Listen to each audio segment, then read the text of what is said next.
Hi అండి, అందరు ఎలా ఉన్నారు? బాగున్నారా? నేను ఈరోజు దొండకాయ రోటి పచ్చడి ఎలా చేయాలో మీకు చూపిస్తా. అరకేజీ దొండకాయ శుభ్రంగా కడుక్కొని ముక్కలు అలా చేసుకొని పెట్టుకోవాలండి.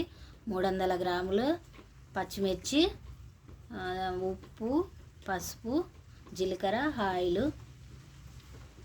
2 ఎల్లిపాయలు, కరివేపాకు. మీకు ఎలా చేయాలో చూపిస్తా చూడండి. స్టవ్ వెలిగించి బాండి పెట్టుకోవాలండి. పెట్టుకొని ఇందులో ఆయిల్ పోసుకోవాలి. బాండి వేడయ్యాక ఆయిల్ పోసుకోవాలి. అంతకి సరిపోతుందండి. నూనె వేడయ్యాక ఫస్ట్ మిర్చి వేసుకున్నాం అండి.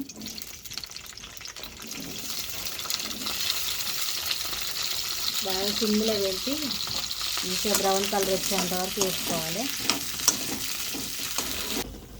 మధ్య మధ్యన ఇలా కలుపుతూ ఇలా బ్రౌన్ కలర్ వచ్చేటట్టు చూసుకోవాలండి. ఆల్మోస్ట్ వేగిపోయినాయి.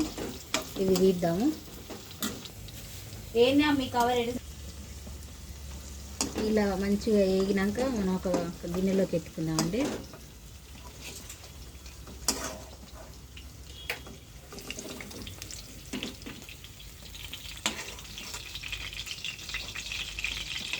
అన్నీ ఇలా ఎత్తుకున్నాక ఈ ఆయిల్ ఉంది కదా, అందులో దొండకాయలు వేసుకున్నాం. దొండకాయలు కూడా వేసుకొని మంచిగా అట్లనే సేమ్ వేసుకున్నాం.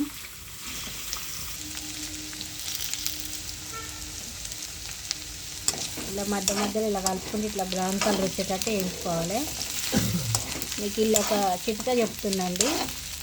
ఏం చేయాలంటే దొండకాయలు వేసినప్పుడు ఫస్ట్ సిమ్ములో పెట్టుకున్న తర్వాతకి ఇవి బాగా కొద్దిసేపు మగ్గినాక ఆయిల్లో పెట్టి బాగా కలుపుతూ ఉండాలి. కలిపినప్పుడు పచ్చివాసన పోయి ఇలా అవుతుంది. ఓకేనా ఫ్రెండ్స్? ఇలా బాగా వేయించుకోవాలి. అందులోనే కొంచెం పసుపు వేసుకోవాలి. ఇప్పుడే వేసుకుంటే కొంచెం పచ్చివాసన రాదు పచ్చడికి.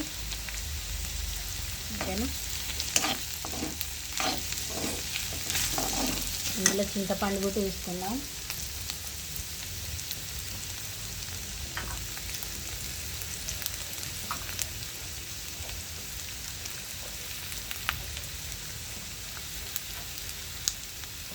ఇందులోనే జీలకర్ర కూడా కొంచెం వేసుకున్నాం.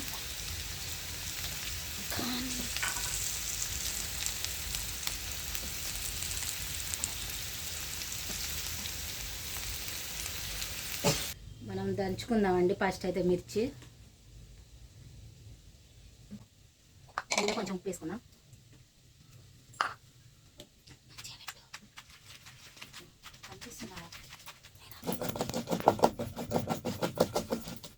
చూసాకండి, ఇట్లా మెత్తగా దంచుకోవాలి బాగా.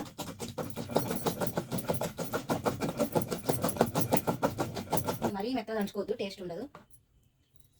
దంచుకొని ఇది ఎత్తుకొని ఒక పక్కన పెట్టుకున్నాం ప్లేట్లో.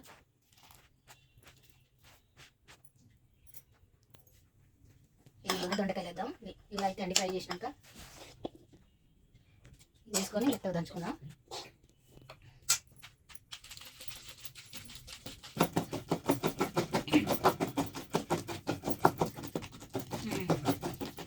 చూడండి ఫ్రెండ్స్, ఇలా దంచుకోవాలి.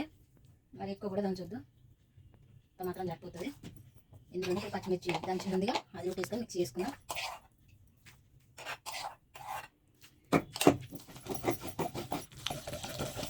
ఇలా మిక్స్ చేసుకున్న తర్వాతకి ఇందులోనే ఎల్లిపాయలు వేసుకుందాం అండి. ఇలా పొట్టు తీసుకొని ఇందులోనే వేసుకొని దంచుకుందాం మెత్తగా.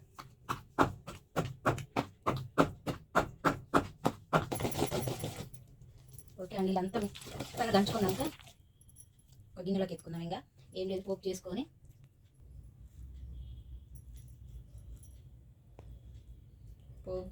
తినడమే. ఇక అదే బాండి పెట్టుకొని కొంచెం ఆయిల్ వేసుకోవాలండి. కొంచెం సరిపోతుంది, మరీ ఎక్కువ వేసుకోవద్దు. కొంచెం జీలకర్ర వేసుకుందాం.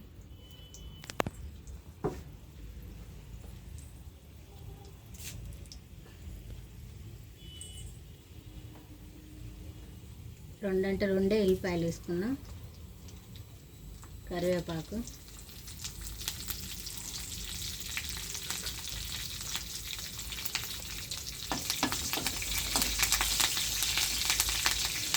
చిటపట్లు ఆగేటట్టు వేయించుకోవాలి.